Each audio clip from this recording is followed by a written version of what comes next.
So hello everyone. सो आज हम लोग सब घर से काम कर रहे हैं, वर्क फ्रॉम होम।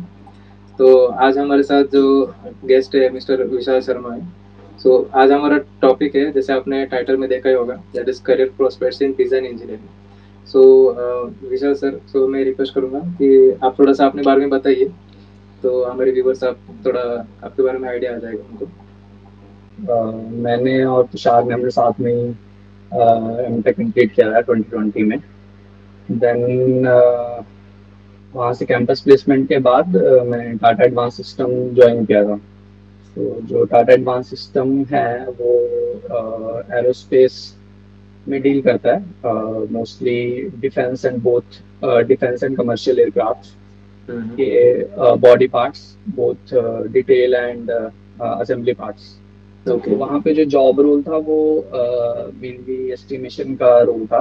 तो कोई भी जो एरोस्पेस के ओईएम्स हैं, जैसे लॉकहीड मार्टिन, बोइंग, एयरबस, तो उनको हम्म। जो जो भी पार्ट्स आउटसोर्स करने होते थे तो वो एक आरएफपी रिलीज करते थे, जिसके बेस पे हमें अपनी कंपनी के बिहाफ पे जो भी कॉस्ट एस्टिमेशन प्लस ओवरऑल जो भी वो प्रोजेक्ट है जो भी हम्म। फ्यूचर में एलोकेट हो सकता है, उसकी प्रोसेस प्लानिंग प्लस उसकी शिपिंग कैसे, सारा मैप करके प्लस उसकी कॉस्ट एस्टिमेशन करके उनको सबमिट कराना होता था। And in case you won the project hmm. और your bid is list in worldwide, तो आपको वो हम्म। प्रोजेक्ट एलोकेट हो जाता था। Okay. Then we will start working on that.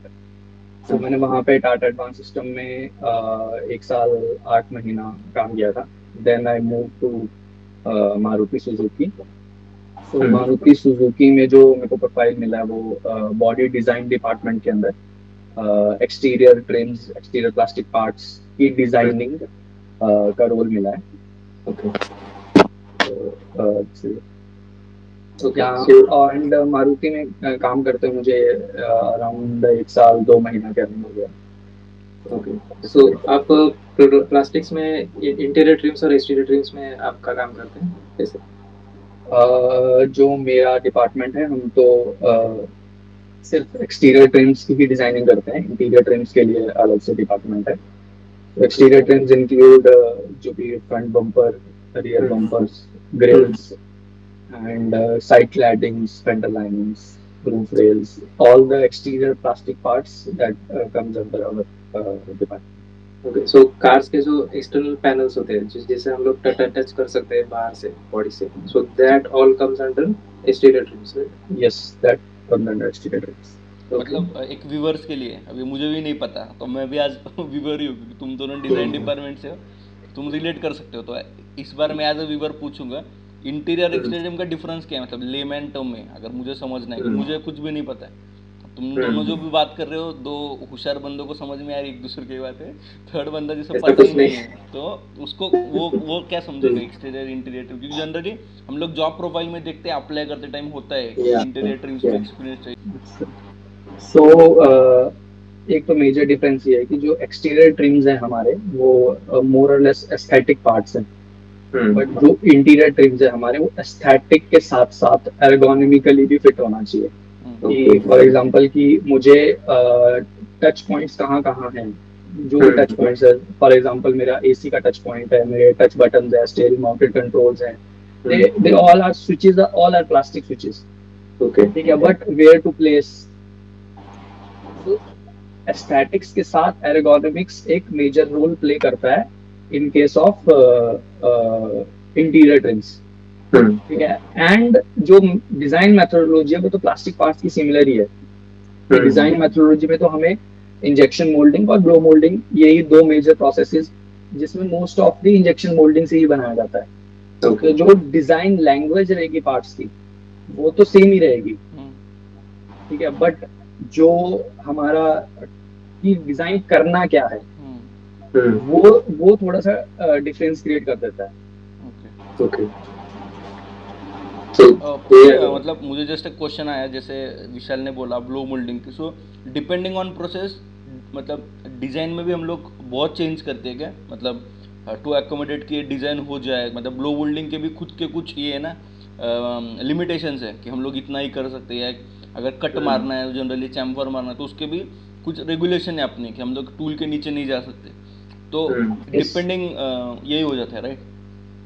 Yes, depending जब भी आप डिजाइन कर रहे हो कोई भी चीज, तो डिजाइन इज नॉट जस्ट कि आपको जो भी दिमाग में है वो आपने डिजाइन कर दिया, ठीक है। You have to check the feasibility for manufacturing, okay. कि वो जो आप चीज डिजाइन कर रहे हो वो मैन्युफैक्चरेबल होना चाहिए, ठीक है।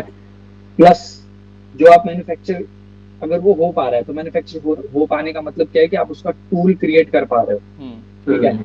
क्योंकि आप इंजेक्शन मोल्डिंग का पार्ट तभी निकाल पाओगे अगर उसका टूल बन पाएगा, ठीक है। तो जब आप पार्ट डिजाइन कर रहे हो आपको टूल डिजाइन भी ध्यान में रखना है, तो जो भी आप चीज बना रहे हो आपको टूल भी बनाना है उस चीज का। प्लस जब वो पार्ट बन गया, आपके हाथ में आ गया बन के, देन आपको ये भी ध्यान रखना है कि वो चीज असेंबल हो पाएगी, ठीक है, ठीक है। क्योंकि आप असेंबली सीक्वेंस प्लस असेंबली का जो भी, जैसे प्लास्टिक में मोस्टली स्नैप्स फिट्स होते हैं, कि वो वाली चीज वो असेंबल होनी चाहिए, ठीक है। ये आ गया सेकंड थिंग। फर्स्ट इज मैन्युफैक्चरेबिलिटी की पार्ट बनना चाहिए, प्लस सेकंड कि उसका दूसरे पार्ट के साथ इंटरेक्शन, मतलब असेंबली होनी चाहिए। थर्ड कि जब वो दूसरे पार्ट के साथ असेंबल होगा, ठीक है, तो वो परसीव्ड क्वालिटी क्या है, कि कस्टमर को क्वालिटी कैसी लग रही है। अब मोस्ट ऑफ द टाइम हम कार रिव्यूज में पढ़ते हैं कि हार्ड प्लास्टिक है, ठीक है। कई बार ये बोलते हैं कि गैप्स एंड एलडीज जो है वो यूनिफॉर्म नहीं है। तो अगर दो प्लास्टिक पार्ट्स को मैं ज्वाइन कर रहा हूँ, और प्लास्टिक में मेन चैलेंज ये कि प्लास्टिक ना फ्लिम्जी होता है, मतलब इट्स नॉट कि मेटल है कि आपने 3 डेटम पॉइंट्स डिफाइन कर लिए और उसके बाद आप सारे कोऑर्डिनेट्स को फ्रीज कर दोगे।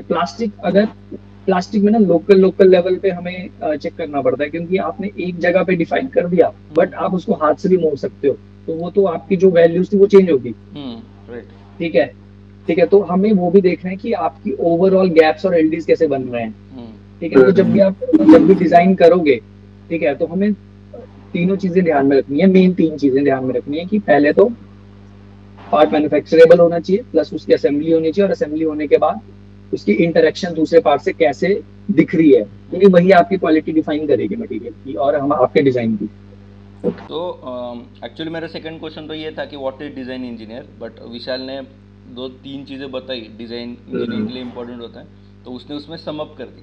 मेरा एक दूसरा क्वेश्चन था, जनरली ऐसा होता है ना, when we move transition from one field to another, हम लोग कुछ भी जैसे मैकेनिकल में ही हो, but you have moved from industrial engineer या प्रोडक्शन इंजीनियर से डिज़ाइन इंजीनियर में।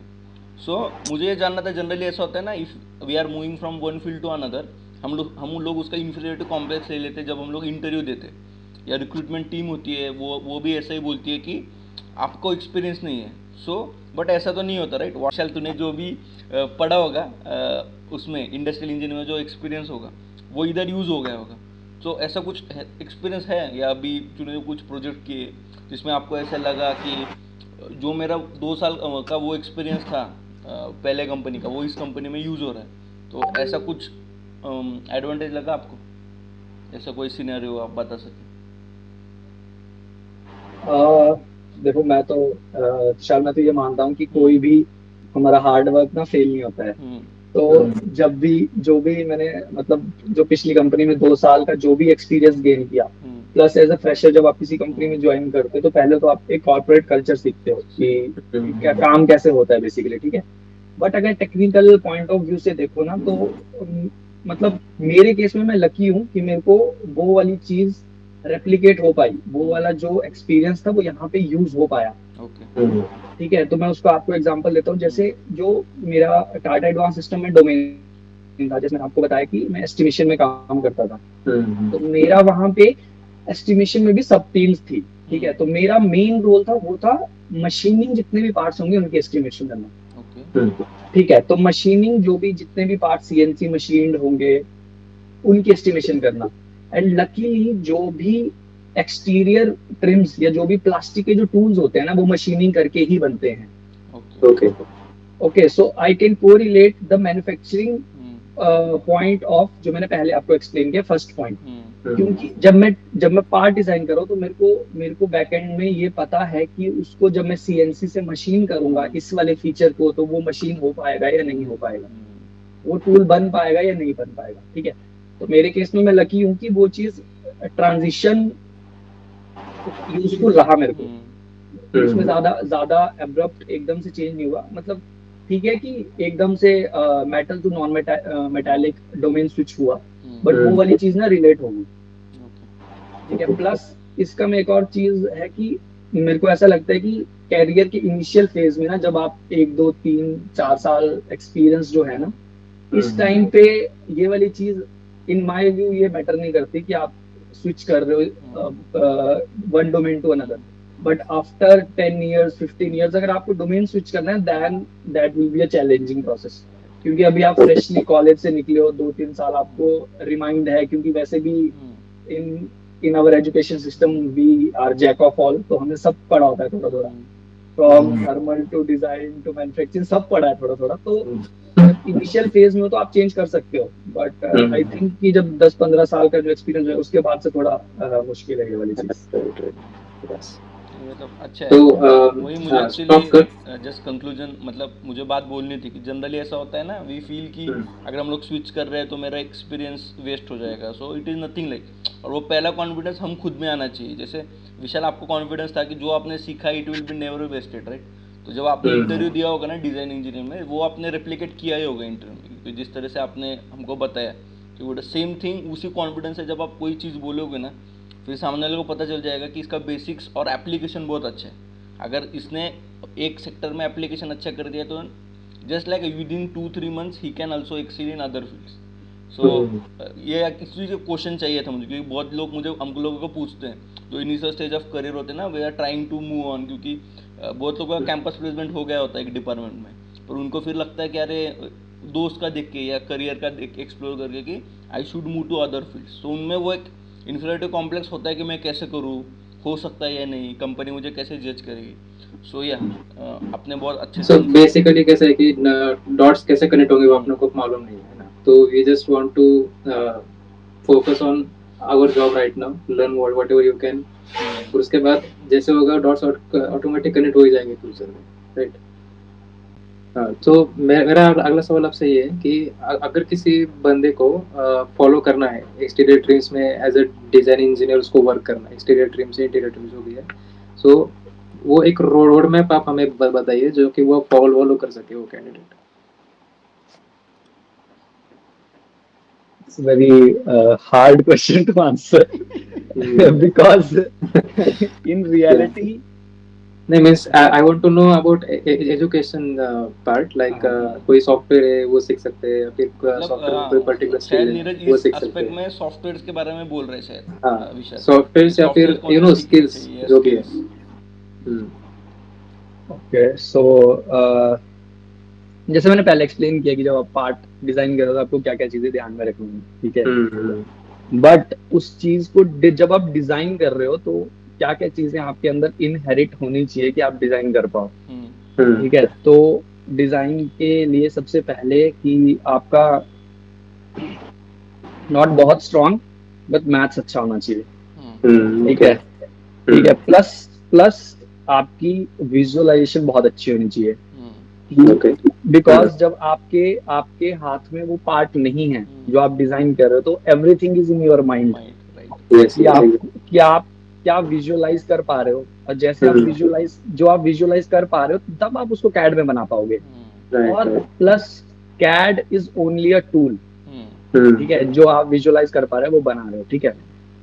और अगर आप कैड को समझ रहे हो ना कि जब आपने कोई कमांड चलाई, for example command is nothing but a group of mathematical computations जो सॉफ्टवेयर कर रहा है हमारे बिहाफ पे, ठीक है। तो एक तो आपने पहले क्या सोचा, ठीक है, और कैड को कैसे वो चीज समझानी है, ठीक है, वो बनाने के लिए, ठीक है। तो ये वाली चीज बहुत इंपॉर्टेंट है जब भी आप कोई चीज डिजाइन कर रहे हो। एक तो आपकी विजुअलाइजेशन अच्छी रहनी चाहिए, ठीक है। सेकंड कि आपको कैड एक मतलब CAD is nothing but a tool समझ के उस पर काम करना है। उसके पीछे जो मैथमेटिकल कंप्यूटेशंस जो हो रही है ना, अगर आपको वो पता है ना, तो आपको जो भी एरर आएगा बनाते हुए चीज आएगी तो आपको समझ आएगा कि वो कैड ये एरर क्यों थ्रो कर रहा है, उसके पीछे भी कोई लॉजिक डिफाइन किया है किसी ने, राइट, ठीक है। तो एक तो आपकी विजुअलाइजेशन प्लस आपकी मैथमेटिकल स्किल्स सही रहनी चाहिए, ठीक है। बाकी जो सॉफ्टवेयर की चीज है वो तो विद इन मतलब 1 ईयर और half year with in 1 year वो आपको आ ही जाएगी स्किल्स। उसमें कुछ पर्टिकुलर सेट ऑफ कमांड्स होंगे जो आपको यूज करना है और आपको वो चीज आ जाएगी। तो मोस्टली सॉफ्टवेयर तो आप सॉलिड वर्क्स यूज कर सकते हो, एनएक्स यूज कर सकते हो, प्लस कैटिया यूज कर सकते हो। बट आई एम मतलब मैं बिलीवर हूँ कि मल्टीपल सॉफ्टवेयर सीखने की जरूरत नहीं है। फॉर एग्जाम्पल मैंने अपने कॉलेज में कैटिया के लिए क्रैश कोर्स किया था, ठीक है, 3-4 मंथ्स का क्रैश कोर्स किया था। बट अब यहाँ पे जो हम डिजाइन कर रहे हैं वो यूजीएनएक्स पे कर रहे हैं। तो जब जो मैंने आपको पहले बोला ना, आपका मैथमेटिकल वो चीज पता होनी चाहिए कि सॉफ्टवेयर कर क्या रहा है। तो वैसे ही कमांड्स तो सेम ही है, बस हर एक सॉफ्टवेयर मैन्युफैक्चरर ने नाम अलग रख दिया है कमांड का, बट कमांड तो सेम ही वर्क कर रही है। तो इट्स नॉट कि आपको सारे सॉफ्टवेयर सीखने हैं, ठीक है। One designing software and one analysis software is more than enough, ठीक है। अब फिर आप किसी भी कंपनी में स्विच करो तो क्या होगा कि आपको 2-3 महीने लगेगा उसमें जेल होने में, बाद में तो सब सेम हो जाएगा, कोई दिक्कत नहीं। हम लोगों एक्चुअली ने मुझे एक आईआईटी में बात याद कौन आ सा गई। सॉफ्टवेयर सीखा था? सॉलिड एज सीखा था। सॉलिड एज सीखा Solid Edge। था।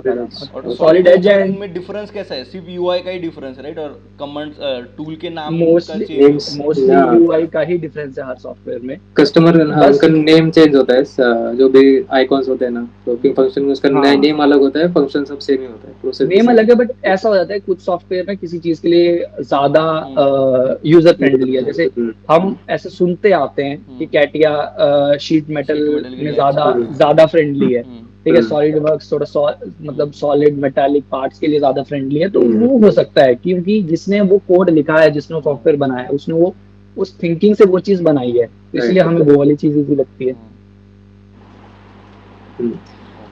एक्चुअली ना मैं जब सॉफ्टवेयर सीख रहा था ना, तो हमारे जो टीचर थे ना, उन्होंने एक लाइन बोले थे कि if you can make part in here, you can make part in your laptop also. तो वो अभी मुझे याद है, आप जब बात कर विशाल रहे थे तो वही बोल। जैसे हम लोग जनरली डिजाइन इंजीनियर बोलते हैं ना, तो हम लोगों को लगता है सिर्फ मैकेनिकल स्टफ है, ऑटोमोबाइल है, हीट एक्सचेंजर्स है। पर ऐसा नहीं है, राइट? बहुत अलग अलग ब्रांचेस है। जैसे विशाल ने काम किया था पहले एरोस्पेस की इंडस्ट्री में, उधर भी डिज़ाइन इंजीनियरिंग होती है। तो मुझे पूछना था ओवरऑल डिज़ाइन इंजीनियरिंग का स्कोप कैसा है, उसकी डिमांड कैसी है, या अगर अभी जैसे AI ML बहुत सारी चीज़ें आ रही है ना, तो खुद को कैसे अडेप्ट करना चाहिए उस केस में, और ये चीज़ें ऑटोमेट हो सकती है क्या? जस्ट रैंडम व्यू उसके बारे में आप दोनों का भी क्या है मैं जानना चाहूँगा। सो विशाल पहले स्टार्ट कर सकते हैं कि इसका डिमांड कैसा है और आगे कुछ ऑटोमेशन होने वाला है क्या? जैसे CAE-CFD में ऑटोमेशन चल रहा है, लाइक स्क्रिप्टिंग वगैरह हम लोग कर रहे हैं मेशिंग के वगैरह के लिए या सॉल्वर सेटअप के लिए। तो आगे ऐसा कुछ हो सकता है क्या, सो दैट जो एस्पायरिंग इंजीनियर्स है या अभी जो इस फील्ड में है वो अपस्किल कर सकते हैं आपका सुन के, because you are in good companies, right? और good companies are always ahead of other companies. So उधर ट्रेंड पहले दिख जाता है। जैसे हम लोग IIT में थे, मैं और विशाल, तो बहुत सारे ट्रेंड हम लोग उधर से ही देख रहे थे कि AI/ML इज कमिंग, क्योंकि AI/ML तभी मास्टर स्टार्ट हो गया था, हम लोग उधर थे तभी तभी तो इतना बज़वर्ड भी नहीं चल रहा था। तो I just want to hear views about it, Vishal. देखो मेरे को ऐसा लगता है कि लाइक इंडिया जो है ना बहुत अभी इनिशियल स्टेजेस पे है मोस्टली डिजाइन सेक्टर में, ओके। ठीक है। क्योंकि अभी से पहले मोस्ट ऑफ द चीजें जो है ना हम we are at a manufacturing site, ठीक है। बहुत सारी चीजें बाहर से डिजाइन होके हम सिर्फ मैन्युफैक्चरिंग करते हैं। जैसे फॉर एग्जांपल मैंने अपना प्रीवियस कंपनी का नाम लिया, so that company is build to print. Build to print means कि जो बोला गया है वो बनाना है, ठीक है। That is build to print company. But अब क्या हो रहा है कि अब डिजाइन जो है ना वो डिजाइन भी एक मेन डोमेन बन रहा है, क्योंकि कोई भी चीज मैन्युफैक्चर हो रही है तो पहले तो डिजाइन करने पड़ेगी वो वाली चीज, ठीक है। बिना डिजाइन के कुछ भी मैन्युफैक्चर नहीं हो पाता, as a engineering point of view मैं बोल रहा हूँ, ठीक है। तो डिजाइन का स्कोप तो हमेशा रहेगा। प्लस AI/ML की अगर आप बात करें तो I am not sure about it कि कैसे AI/ML इस चीज में वर्क कर सकता है, क्योंकि एक डिजाइन बनाते बनाते कई चीजें ऐसी है जो जो हमें ना एक अपना डिसीजन मेकिंग करना पड़ता है, एंड मेरे को ये लगता है कि we can code that thing which is in a particular format, और हम उसी चीज को कोड कर सकते हैं जिस चीज में कुछ मैथमेटिकल रिलेशंस हो, मैथमेटिकल, या तो जैसे ए आई एम एल में हम डीप लर्निंग की बात करते हैं, कुछ ना कुछ रिलेशन होना चाहिए इनपुट एंड आउटपुट में, then we can code that thing. ठीक है। बट अब जब हम डिजाइन करते हैं ना, तो डिजाइन करते हुए ना हमें कई बार न्यू न्यू चैलेंजेस आते हैं। तो कई बार मैन्युफैक्चरिंग रिलेटेड चैलेंजेस आते हैं, कई बार असेंबली रिलेटेड चैलेंजेस आते हैं। तो उस केस में ना जो ह्यूमन का जो जजमेंट है, ह्यूमन का जो माइंड वर्क करता है ना, वो वाली चीज बहुत ही इंपॉर्टेंट है। मैं ये नहीं बोल रहा कि ए आई एम एल नहीं यूज हो सकता डिजाइन में, it can be use for for what I mean to say कि रेप्लिकेटेड थिंग्स में यूज हो सकता है। तो आई एम नॉट श्योर कि वो 100% तो रिप्लेस नहीं कर पाएगा, आई थिंक Right. किसी भी सेक्टर में नहीं कर पाएगा रिप्लेस। सही। But maybe in future some of the things can be replaced with A I M L. Neeraj, Okay. आपके व्यूज़ क्या है? मतलब आप भी अभी इंडस्ट्री में हो, तो व्हाट डू यू फील कि मतलब ए आई एम एल जैसे हम लोग अभी जनरली कोडिंग या ये सब चीज़ें हम लोग जनरली रिपीटेटिव हाँ, टास्क होते हैं ना, वो रिप्लेस करने की, जैसे वही करते हैं। विशाल ने बोला कि अगर कोई चीज़ की रिलेशन है, या जनरली हम लोग बोल सकते हैं अगर हम कोई भी चीज़ का इक्वेशन लिख सकते हैं ना, जैसे विशाल ने कहा, then only we can code for it, otherwise very difficult to automate yes, yes. Anything, right? So what are your views about it? मुझे भी वही लगता है, अगर रिप्लेस कर भी दे एक पॉइंट पे, लेकिन उसको आने में बहुत टाइम लगेगा, क्योंकि अभी तो है जो इमेजेस भी डेवलप कर रहा है ना, वो भी इज नॉट दैट, मतलब जो हमें हम लोग प्रॉम्प्ट जो देते हैं ना, उसके ऊपर डिपेंड करता है कि वो कितना एक्यूरेसी से दे रहा है। अगर हमें कोई बॉडी पार्ट भी डिजाइन करना है कार का, तो उसको भी वो डिजाइन करने में उसको बहुत टाइम लगेगा, it take years to learn from it. So तब तक तो एआई का कुछ ये नहीं, अभी हम भी नहीं कह सकते एआई का आ जाना है फ्यूचर में, राइट?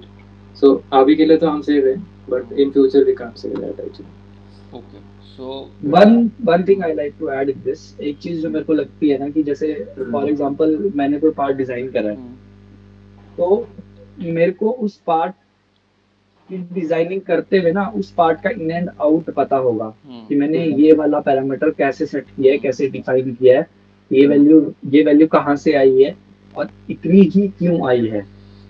ठीक है। जस्ट एक हाइपोथेटिकल केस ले लेते हैं कि फ्यूचर में ये वाली चीज एक सॉफ्टवेयर कर रहा है, एक डिजाइन करके दे रहा है। So I don't know how much confident as a manager or as a manufacturer I am on that product, कि जब वो प्रोडक्ट बन के आएगा तो उसमें वो इशू नहीं होगा। ठीक है। कि आप मतलब जब मैंने डिजाइन किया, सो आई नो कि अगर कोई इशू आता है तो ये चीज करके ये ठीक हो जाएगा। ठीक है। But if a software design that thing, I don't no and I don't have that much confidence on engineering products जहाँ पे लाइफ रिस्क पे रहती है। ठीक है। फॉर एग्जांपल अगर आप एरोस्पेस का पार्ट डिजाइन करने को बोल दो सॉफ्टवेयर को, वो कर तो देगा, आपने मैन्युफैक्चर भी कर दिया वो वाली चीज। ठीक है। But I don't know how much confident as a human being I am on that product to use that thing. हाँ, वो उसकी जो एक्यूरेसी होगी ना, वो शायद उतनी कन्विंसिंग नहीं होगी हमें। मतलब Okay, तो रिलायबिलिटी बेसिकली इशू है कि रिजल्ट आ रहा है, but we are not sure whether it is we are trustable और we not. Are not sure, मतलब वो ट्रस्ट, आई डोंट नो वो ट्रस्ट कितना टाइम में टाइम बिल्ड होगा। बिल्ड होगा, yes, it will take some time. yeah, तो particularly- जैसे हम लोग देखते हैं ना कि अब मैं भी लाइक 2015 से पास आउट हूँ, तो मेरे दोस्त हैं जिनको 7-8 ईयर, या जो मेरे सीनियर्स हैं उनको 10-12 ईयर्स का एक्सपीरियंस है। तो जनरली मैं क्या देखता हूँ ना, एक प्रोग्रेशन होता है। मतलब अगर आपने career as a design engineer भी स्टार्ट किया, तो अभी तो आप सिर्फ डिज़ाइन का देख रहे हो, but in future you can move to product engineering, जिधर आप पूरा प्रोडक्ट देखते हो, या you can also go to project management, right? ऐसे एक लूप होती है। तो आपको क्या लगता है, मतलब अगर आप एक डिज़ाइन इंजीनियर हो, if you are moving to product engineer, जिधर आपको पूरा प्रोडक्ट देखना है, राइट, फ्रॉम मैन्युफैक्चर से एंड एंड तक, एंड मार्केट तक। सो अगर कोई अभी डिज़ाइन इंजीनियर प्रोफाइल में है, तो how can he move that, और उसने ऐसे कौन से और स्किल लेनी चाहिए? मतलब देखो, डिज़ाइन इंजीनियर आपने जो 2-3 चीज़ें बताई, that is okay, that is good for an design engineer, but if you want to be great in your field, हमको और कुछ आर्सेनल में ऐड करनी पड़ेगी चीज़ें, राइट, विद द टाइम और ये सब चीज़ें। तो आपने कुछ अपने आपके डिपार्टमेंट में भी देखे होंगे, जो मैनेजर, जो सीनियर मैनेजर्स है ना, दे आर नॉट जनरली, ऐसा नहीं होता कि इंजीनियरिंग का मैनेजर है उसको सब आता है, जनरली उसे प्रमोट किया जाता है, right, he knows one thing and then he will be learning different things. So generally approach कैसा चाहिए? अब डिज़ाइन में तो डिज़ाइन वाला अप्रोच ठीक है, but how should be your approach towards designing any product, so that आप एक वर्सटाइल प्रोडक्ट रहो, ना ही सिर्फ design engineer. So I just want to your, मतलब ये तो बहुत आगे की चीज़ है, बट जनरली आई फील हम लोग सोच लेते हैं इसके बारे में, राइट, कि हम लोगों को खुद को कैसे ग्रो करना है। So how you are working on it Vishal? कि ओके, सो ये क्वेश्चन बहुत सही है, मतलब अपने उसमें, क्योंकि हम बहुत टाइम तक एक पर्टिकुलर अगर एक सिंगल डोमेन में काम करते हो ना, तो एज ए ह्यूमन बीइंग हम उस चीज से थोड़ा मतलब बोर हो जाते हैं, और उस उतना फ्रूटफुल वो चीज नहीं कर पाते हैं, वो जस्टिफाई नहीं कर पाते हैं हम अपनी जॉब को। तो मेरे केस में ऐसा है कि what I am doing currently, कि जैसे फॉर एग्जांपल मैं एक्सटीरियर ट्रिम्स में भी काम कर रहा हूँ, ठीक है। फ्रंट बम्पर सिस्टम अगर मैं मान लो बना रहा हूँ, तो फ्रंट बम्पर सिस्टम एक ऐसा तो नहीं है कि बहुत ही सेपरेट एंटिटी होगा पूरे व्हीकल से। एट द एंड तो उसको व्हीकल पे लग के ही जाएगा। एट द एंड तो एज अ कंपनी हम एक सिंगल प्रोडक्ट ही डिलीवर कर रहे हैं अपने कस्टमर को, not as exterior trim, body, steering, suspension. उसको कस्टमर को कोई लेना देना नहीं है कि हमने कितने डिपार्टमेंट बनाए, कितनी चीजों से हमने ये चीज बनाया, उसको तो एक प्रोडक्ट चाहिए, दैट इज कार, ठीक है। तो जब मैं अपना फ्रंट बम्पर सिस्टम डिजाइन कर रहा हूँ, तो उसके साथ मल्टीपल चीजों की इंटरेक्शन है, ठीक है। जब हम फ्रंट बम्पर सिस्टम डिजाइन कर रहे हैं, तो मतलब हमें हमारे ग्रिल में ओपनिंग एरिया कितना चाहिए, सो दैट हमारा जो रेडिएटर है उसमें एयर इनटेक कितना कितना अमाउंट चाहिए, कितनी स्पीड से चाहिए। तो जब आप एक चीज डिजाइन कर रहे हो ना, तो आपकी दूसरे डिपार्टमेंट्स जो कोई दूसरा प्रोडक्ट देख रहा है उससे भी रिक्वायरमेंट आती है आपको, क्योंकि आप जब आप डिजाइन कर रहे हो तो हमारे डिपार्टमेंट की ये रिक्वायरमेंट है, please take this in your mind while design, हाँ, वो तो ठीक है। जो एक और इंटरडिपेंडेंट ही होते हैं डिपार्टमेंट्स। हाँ, all departments are interdependent because we are designing a single product, ठीक है। We are working for a single aim. So इसमें ऐसा है कि आप ये नहीं कर सकते कि आपको requirement I and you take it and do that. So you can do question answer कि ये रिक्वायरमेंट इतनी ही क्यों चाहिए आपको, ठीक है, आपका ये वैल्यू कहाँ से आई, ठीक है। प्लस जैसे हम अब हमारी और डिपार्टमेंट्स के साथ इंटरेक्शन है, जैसे मैंने आपको वन एग्जांपल दिया कि रेडिएटर टीम के साथ है, और हमारे फ्रंट बम्पर सिस्टम में जैसे लैंप्स माउंट होते हैं, हर गाड़ी में लैंप्स लगे होते हैं, फॉग लैंप्स हैं, हेड लैंप्स हैं, ठीक है। उनका भी कुछ रिक्वायरमेंट है, उनकी बल्ब रिप्लेसमेंट के लिए प्रोविजन होना चाहिए, उनकी एमिंग के लिए प्रोविजन होना चाहिए, ठीक है। तो वो वाली जो चीजें है ना, तो अब देखो मैंने दो डिपार्टमेंट का नाम ले लिया, ठीक है। प्लस अब जब फ्रंट बम्पर सिस्टम लगेगा वो बॉडी के ऊपर लगेगा, ठीक है। तो बॉडी के साथ कैसे इंटरेक्शन रखनी है, जहाँ जहाँ जहाँ एक डिपार्टमेंट का पार्ट दूसरे डिपार्टमेंट के पार्ट के साथ आ रहा है, तो वहां पे वो गैप्स कैसे कंट्रोल हो रहे हैं, ठीक है। दूसरा डिपार्टमेंट कैसे उस चीज को डिजाइन कर रहा है, ठीक है। तो जब आप दूसरे डिपार्टमेंट के साथ इंटरेक्शन करते हो ना, तो आपका नो हाउ बढ़ता है उस फील्ड के बारे में भी। तो जितना आप दूसरे डिपार्टमेंट के साथ इंटरेक्शन करोगे, आपका नो हाउ बढ़ेगा, मोर और लेस आप पूरे प्रोडक्ट के बारे में जानने लग जाओगे। प्रोडक्ट नॉलेज बढ़ रहा है, the way वो if you product have knowledge that, बढ़ रहा है, the why and that पूछना will- चाहिए, राइट, मतलब ऐसे ही that नहीं will है। help you, जो आपका मेन जो क्वेश्चन था ना, मतलब ये सारी कहानी उस क्वेश्चन का आंसर देने में बिल्डअप किया कि देन आप ग्रो कर सकते हो from one step to another step. For example अभी आज की डेट में मैं as a junior designer assume कर लो, ठीक है। तो जूनियर डिजाइनर मेरे पास 3-4 पार्ट होंगे जो मेरे को एंड टू एंड देखने हैं, उनकी डिजाइनिंग से लेके उनकी मतलब कस्टमर तक, वो जब गाड़ी पे लगेगा तो उसमें कोई इशू नहीं होना चाहिए, ठीक है। जब आप और मूव अहेड करोगे, तो आपको मान लो 10 पार्ट देखने हैं, तो 10 पार्ट ऐसा नहीं है आपको खुद डिजाइन करना है, कि आपको तो अपने कलीग से या आपको वैसे डिजाइन करवाने हैं। तो वो वाली चीज कैसे होगी कि जब आपको किसी और से मतलब डिजाइन करवाना है, when you are in that role, you are in a manager role, then जो मेन गेम आता है कि आपको दूसरे डिपार्टमेंट के साथ इंटरेक्शन करना पड़ेगा अगर कोई इशू आ रहा है आपके कलीग को, because you are in that position कि जब आपकी रिस्पॉन्सिबिलिटी है उन सब पार्ट्स का एक साथ बनना, ठीक है। तो अगर आपको दूसरे डिपार्टमेंट की वर्किंग के बारे में पता नहीं होगा, तो ना आप अपने कलीग की हेल्प कर पाओगे कोई इशू को रिजॉल्व करने के लिए, ठीक है। तो ये है कि मोर और लेस आपको प्रोडक्ट के बारे में नॉलेज होना चाहिए, अपनी डोमेन के बारे में इन डेप्थ नॉलेज होनी चाहिए, बट ओवरऑल व्हीकल के बारे में, ओवरऑल प्रोडक्ट के बारे में भी नॉलेज रहनी चाहिए। अभी नेक्स्ट सवाल मेरा ये है कि अभी जो हम जो देखते हैं ना मार्केट में कई सारे कोर्सेस अवेलेबल है प्लास्टिक इंजीनियरिंग के, interior trim, exterior TRIMS, everything वो सिखाते हैं। ठीक है, तो उसमें जो है कई सारे जो मैंने चेक किया ना उसमें दिखा है कि प्लास्टिक इंजेक्शन मोल्डिंग सिखाया जाता है सॉफ्टवेयर के साथ में, कोई थ्योरेटिकल नॉलेज भी सिखाया जाता है। तो ऐसी कौन सी चीज़ें हैं जो हम कोर्सेज में हमें चेक करने चाहिए before enrolling for that course? तो आप वो बता सकते हो? नहीं अभी क्योंकि एक्चुअली कोर्सेज का बहुत स्कैम चल रहे हैं आजकल, बहुत मतलब ज़्यादा इतने स्कैम सारे चल रहा है कोर्सेज एक्चुअली। हो रहे हैं ना कि ये सब हाँ हाँ, सीखो इतने रुपए में डू इट।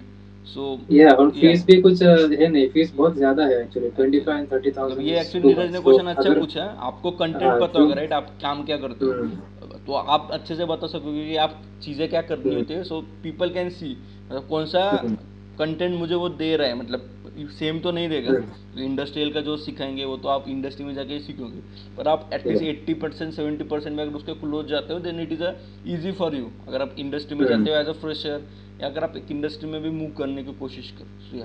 सो आप हम्म, अगर इसके बारे में कुछ बोलना चाहोगे? फ्रैंकली तो मैंने ऐसा कोई कोर्स किया नहीं अपनी लाइफ में कि hmm, yes, particular to one domain. Hmm, तो अगर किसी को कोर्स करना भी है ना, तो I would prefer to do those courses which are not specific to a single domain. Hmm, कि okay, वो आपको ना बहुत ज्यादा रिस्ट्रिक्ट कर देता है अगर हुँ, आप एक सिंगल डोमेन पे कोई भी कोर्स करते हो। कि फॉर एग्जांपल अगर आप पर्टिकुलर किसी को अगर प्लास्टिक एक्सटीरियर ट्रिम्स का कोई कोर्स दे रहा है, तो I don't think so that is fruitful. कि okay, आपको जो कोर्सेज करने हैं ना, वो मतलब वो कोर्सेज ऐसा होना चाहिए कि थोड़ा जो आपका वास्ट रेंज कवर करे। हुँ, हम्म, ठीक है, कि अगर आपको प्लास्टिक मैन्युफैक्चरिंग के ऊपर कोई कोर्स करना है, हुँ, तो इट्स हम्म, नॉट ओनली कि सिर्फ इंजेक्शन मोल्डिंग के लिए ही। हुँ, तो okay, जितने भी टाइप से प्लास्टिक्स बनते हुँ, हैं, हुँ, from injection moulding, blow moulding, plastic welding, मतलब जितने भी टाइप से हमारे प्लास्टिक्स बनते हैं, वो सारे के सारे चीजें उसमें कवर होने चाहिए। ये मैं एक हम्म, नॉर्मल सा अगर एग्जांपल दूं, जैसे मैंने और तुषार, हम जब हुँ, भी हम ट्रिप पे जाते थे ना, तो हमने कायाकिंग बहुत की है। हुँ, ठीक है, तो अभी मेरे को याद आता है कि एक नॉर्मल सी जो कायाक बोट, वो भी प्लास्टिक से बनती है। हुँ, yeah, ठीक है, ठीक है, तो it's not about a very specific domain जिसमें आपको कोई कोर्स हुँ, करना चाहिए। अगर कोई कोर्स okay, करना भी है तो it should be vast. Wash अगर राइट, आपको मेटल के ऊपर कोई मेटल मैन्युफैक्चरिंग के ऊपर कोर्स कोर्स करना है, तो वो वास्ट होना चाहिए। आपको इन डेप्थ नॉलेज तो आप बाद में, ले मतलब लेंगे, टाइम टाइम टाइम के साथ थोड़ा अगर आपका हम्म, इंटरेस्ट है तो आप वो गेन कर लोगे। हम्म, बट अगर पर्टिकुलर एक डोमेन के बारे में, आई डोंट थिंक सो कि that is fruitful.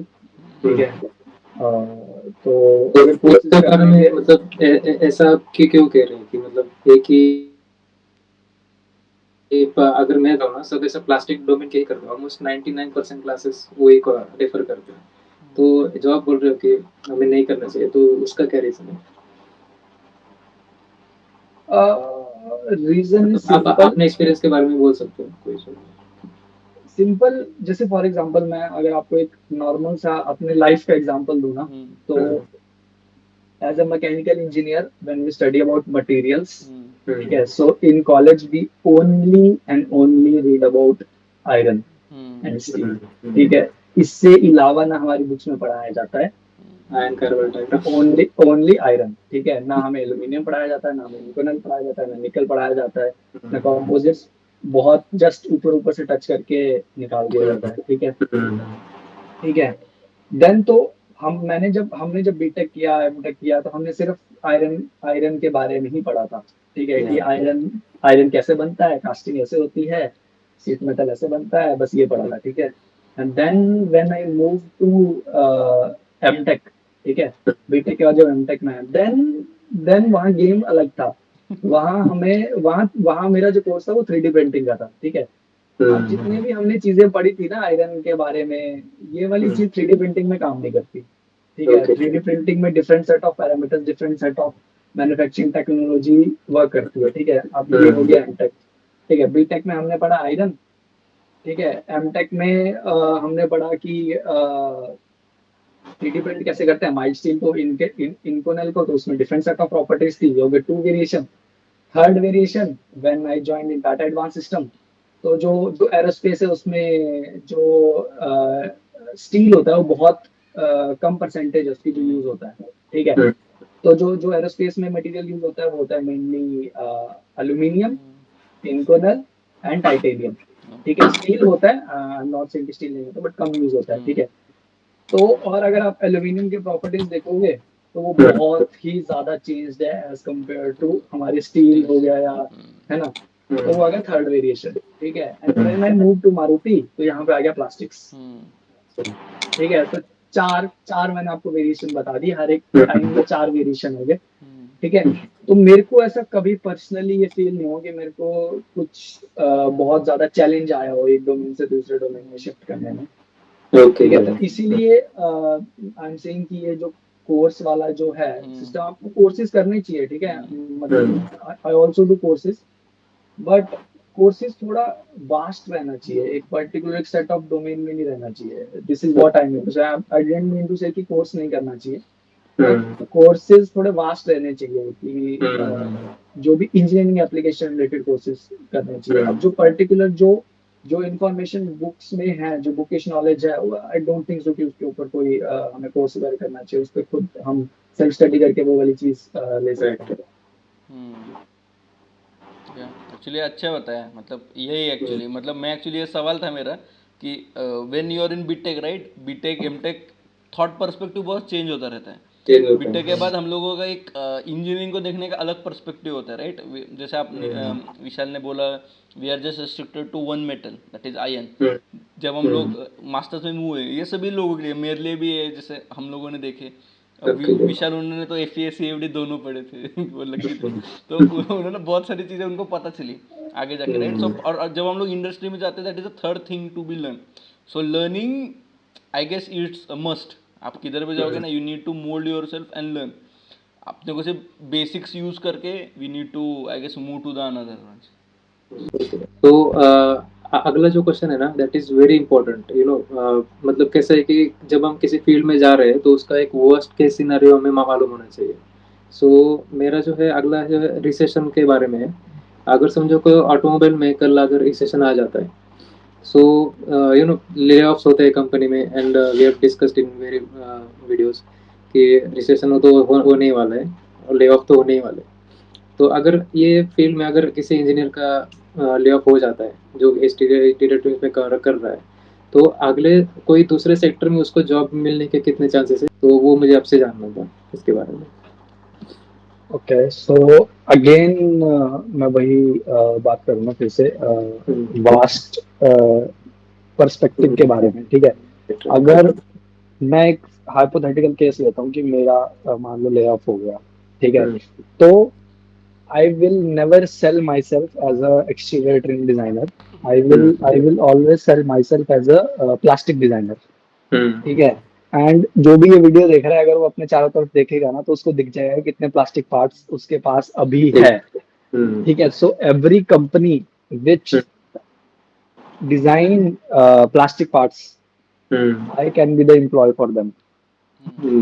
Yeah. Whether it's a laptop which is our metallic, okay, whether it's a suitcase metallic, plastics, sorry, Yeah. whether it's a laptop, whether it's a laptop, it's plastic, whether it's switches, plastics, whether it's suitcase, plastic, and many more things. What you can say, मतलब अब आप एक बार चारों तरफ देख लीजिए, बहुत plastic है आपके चारों तरफ। मैंने तो ऐसा सुना है कि अभी कोई कार भी पूरा प्लास्टिक में आएगा, मैं मेटल में कोई यूज ही नहीं करेंगे अभी प्लास्टिक। सर मैंने सुना है इस फ्यूचर में। that might not be true कि प्लास्टिक्स फुली नहीं हो सकता है, मतलब metal can be replaced by composites but not plastics, okay, ठीक है। तो कंपोजिट हो सकता है, जैसे आप एरोस्पेस पे देख रहे हो, तो एरोस्पेस का मेन डोमेन है कि उन्हें लाइटर बनाना है। Light they need both light and strength, ठीक है। सो लाइट एंड स्ट्रेंथ हमें कंपोजिट देगा, क्योंकि हम डायरेक्शनल स्ट्रेंथ अचीव कर सकते हैं कंपोजिट से, ठीक है। So back to your question कि अगर कल को कोई ले ऑफ होता है, ठीक है, जिस जो भी कंपनी प्लास्टिक्स बनाती है, प्लास्टिक चेयर्स, प्लास्टिक टेबल्स, ठीक है, तो I can be employ for them, ठीक है। सो क्योंकि वही वैसे ही बनेगा सब कुछ, ठीक है, Right. मैंने फिर डिजाइनिंग वैसे ही होगी, बस आपका प्रोडक्ट डिफरेंट है।